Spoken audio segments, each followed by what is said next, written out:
Մեծարգո փոխոսնակներ, հարգելի գործընկերներ եւ մեզ հետևող սիրելի քաղաքացիներ, 4-րդ օրն է նոր գումարումը ձևավորում է խորհրդարանը եւ այժմ քննարկում ենք պարոն Վարդևանյանի որպես ընդդիմության փոխոսնակի թեկնածուի հարցը։ Պարոն Վարդևանյան ահագին մեծ առաջընթաց կա առհասարակ ընդդիմության մոտ, իմ համեստ պնդմամբ, որովհետև ես չէի կարող չնկատել, որ դուք ձեր խոսքի սկզբից մինչև ելույթի վերջ արդարացնում էիք ինքներդ ձեզ, թե ինչու ձեր կողմից հռչակված թուրք-ադրբեջանական տանդեմի կողմից Հայաստան ուղարկված գործակալական իշխանությանը մոտ ուզում եք փոխոսնակ լինել, իհարկե զգացվում էր, որ ամեն ձև փորձում էիք արդարացնել, ես մեզ էի վիրավորում, դուք արդարացնում էիք ինչու այսպես կոչված թուրք-ադրբեջանական տանդեմի կողմից ձևավորված Հայաստանում ներդրված իշխանության մոտ ուզում եք աշխատել փոխոսնակ։ Շատ մեծ ջանք էիք ներդնում, բայց ես ուզում եմ, որպեսզի դուք նկատեք, որ դա նշան է մի բանի մասին, որ ի վերջո ընդդիմությունը նկատում է, որ Հայաստանում կա ժողովուրդ, որը իշխանություն կրողն է եւ իշխանություն ձևավորող միակ սուբյեկտն է։ Սա մեծ առաջընթաց է, որտեղ երբ որ ես հիշում եմ 21 թվականը, երբ որ դուք այնտեղ էիք, եւ փորձում էիք ստիպել գործող խմբակցությանը մեծամասնությանը մեզ ընտրել Վազգեն Մանուկյանին, դուք այդ ժամանակ ընդհանրապես չէիք նկատում, որ կա ժողովուրդ։ Հիմա դուք նկատում եք կա ժողովուրդ, որը ձեզ դուք խոստացել եք մեծամասնություն ձևավորել չեք կարողացել եւ հիմա արդարանում եք։ Սա շատ լավ, շատ մեծ առաջընթաց է իմ գնահատմամբ։ Դուք այլևս չէիք խոսում Հայաստանի առաջ ծառացած գոութենական խնդիրների մասին։ Դուք օրինակ խոսում եք, որ նիստերի դահլիճում պետք է թույլ տանք մենք մեր քվեարկությամբ քննարկել նախագծեր։ Սա հսկայական տարբերություն է, ուր գոութենական սպառնալիքները, ուր մշտական հանձնաժողովի եւ լիագումար նիստերի դահլիճում քննարկումների տարբերության մասին։ Օրինակ, որպես վերում էիք Հակա Սաֆարովյան օրենք։ Եվ ես ապշած էի։ Դուք չեք հետևում Նարեկ Կարապետյանի ռիլերին, որովհետեւ Նարեկ Կարապետյանը ինձ համար մի անծանոթ տղայի հետ ունի ռիլ, որտեղ ասում է, որ 300,000 այսպես կոչված ադրբեջանցիների վերադարձի հարցը դուք արդեն լուծել եք։ Իրականում Նարեկ Կարապետյանը, պարոն Կարապետյան, ռիլը կա, նոր ստուգեցի, չեք ջնջել։ Ես իրական փորձում եմ իրան գտնել, բարև ձեզ, ճիշտ է, դուք եք այդ ռիլում, դուք ասում եք, մի քիչ ռիլում ուրիշ տեսք ունեիք, դրա համար դժվարություն ունեք դա գտնել, ասում եք, որ այդ խնդիրը լուծված է, ինչպես են լուծել մեր սիրելի ընդդիմադիրները այս խնդիրը, ընտրությունների արդյունքով, ասում են ԿՊ-ն 2/3 չի ստացել, նոր բանը կապա հայտնվել, որի մասին ես միջից պահը տեղյակ չի, քանի որ իշխանությունը 2/3 չունի, պարզում այս հարցն էլ ինչ որ մի ձև սահմանադրության նոր նախագծով, երևի Տիկին Գալյանն էլ չգիտի այդ հարցը պիտի լուծեր։ Տիկին Գալյան, եթե հետևում եք մեր նիստերին, իմացեք, այս խնդիրը լուծել են, պարոն Կարապետյան լուծել է, Հակա Սաֆարովյան օրենքի հարցն էլ փակվել է։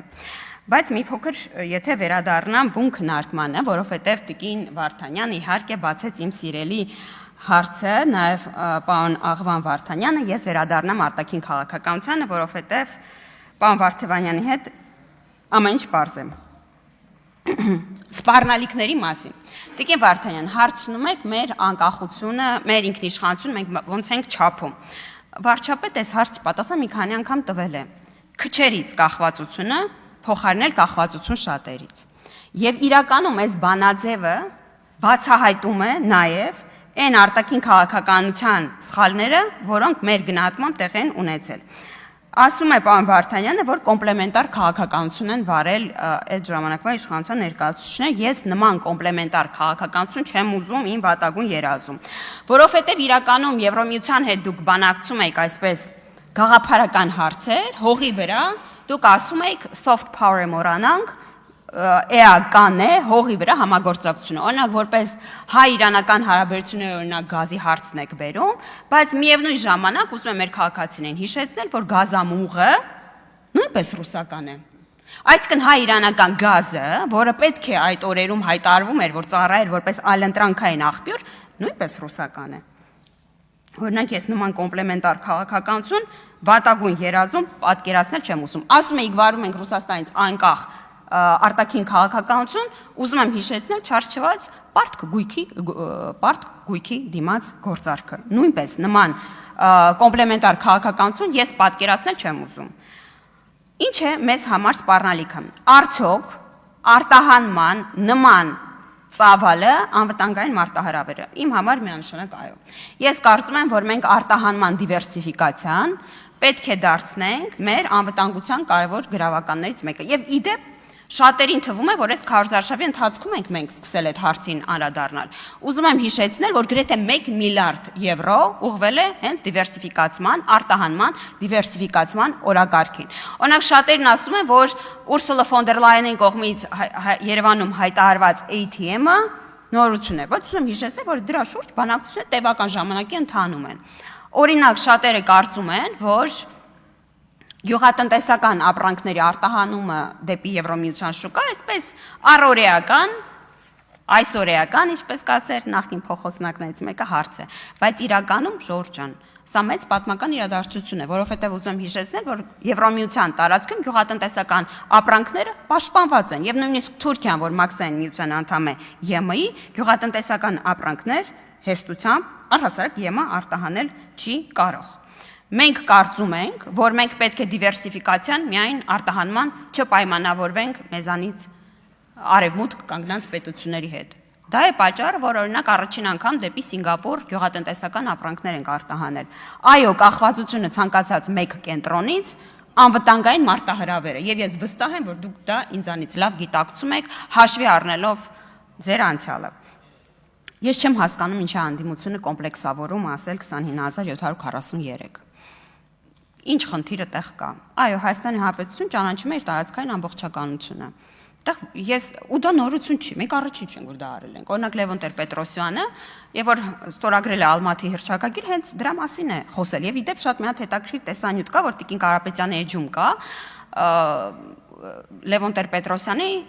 խոսույթը Ալմատից վերադառնալիս եւ ինչպես է նա Լեռնային Ղարաբաղի հարցի մասին այդ կոնտեքստում խոսում։ Ալմատի հռչակագիրը, եթե չեմ սխալվում, չի վերացրել ոչ Ռոբերտ Քոչարյանի ի ուրախություն ինձ, ոչ Սերժ Սարգսյանի ի ուրախություն ինձ։ Եվ իրական բացի ընդդիմությունից կա մի սուբյեկտ, որ չի ճանաչում, ըստ իս չի ճանաչում 20743-ը, դա Ռուսաստանի Դաշնությունն է։ Իդեմս հապկի դեպ, որովհետև երբ որ մեր սուվերեն տարածքների նկատմամբ տեղի ունեցավ առաջին հարձակումը եւ մենք դիմեցինք հապկին, հապկը արձագանքեց հետեւյալ ձևով. մենք չգիտենք ձեր սահմաններ որտեղով են անցնում։ Ինչ որ լողացող սահման ուներ հապկը պարզվեց։ Հետո երբ որ հապկը նկատեց, որ քարտեզների հարցը կարծես թե լուծվում է, հայտարարեց, որ իրականում այս քարտեզները պահպանվում են իրենց շտաբում։ Եվ որ մենք մի քանի անգամ ասում ենք, դե եթե շտաբում կա քարտեզ, ուրեմն կա սահման, ուրեմն դուք ճանաչում եք, Հայաստան դաշինքը Մարիա Զախարովային հերթ չտալով ասում էր, կամ հապկի սխալ եք դիմել, կամ սահմանը լողացող է։ Եվ դրանից հետո, երբ որ ի հայտ եկավ Դաշնակցության 0.004 առանց ամբողջի հանձնարարականը, մի ամբողջ հանձնարարականի հայտ եկավ, պարզվեց, որ սա պատահական շրջաբերական, այո, դա պարզվեց պատահական համընկնում չէր։ Եվ դրա համար, երբ որ մենք ասում ենք, որ մեր ընդդիմությունը, ես ասում եմ ռուսական է, բայց քանի որ քաղաքակիրթ պետք է լինենք, ասեմ ռուսամետ է, չնայած արդեն կարող եմ ասել ռուսական է, հաշվի առնելով, որ Սամվել Կարապետյանը կրում է նաև ռուսական անձնագիր եւ ի վերջո այդտեղ վիրավորական որևէ բան չպետք է լինի, սա միայն այդ անձնագրի բերումով չէ, սա նարատիվների բերումով է։ Դուք չեք կարող անընդհատ կրկնել այն, ինչ որ ասում է Ռուսաստանի Դաշնությունը, բայց դուրս գալ մարդամեջ եւ դիստանցավորվել Ռուսաստանի Դաշնությունից։ Իմ համար բանաձևը մնում է նույնը։ Ես կարծում եմ, որ որն է լինի այդ կենտրոնը, այդ կենտրոնից մի կենտրոնից կախվածությունը, այո, մարտահրավեր է մեր ինքնիշխանության համար։ Մենք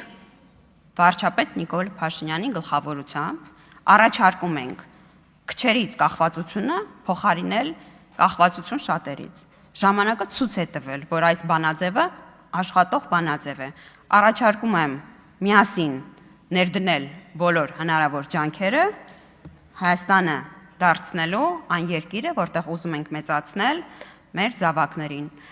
Իսկ խոսույթի մասով, պարոն Ղազինյան, այսօր դուք ինձ միջանցքում էլ այս մասին հարցրիք, ես ունեմ 2 աղջիկ։ Եվ ես ուզում եմ, որ իմ աղջիկները մեծանան մի հասարակությունում, որտեղ իրենց սեռով պայմանավորված որևէ արհեստական մարտահրավերների առաջ չեն կանգնացնելու։ Խոսույթի մասով։ Շնորհակալություն, հարգելի գործընկերներ։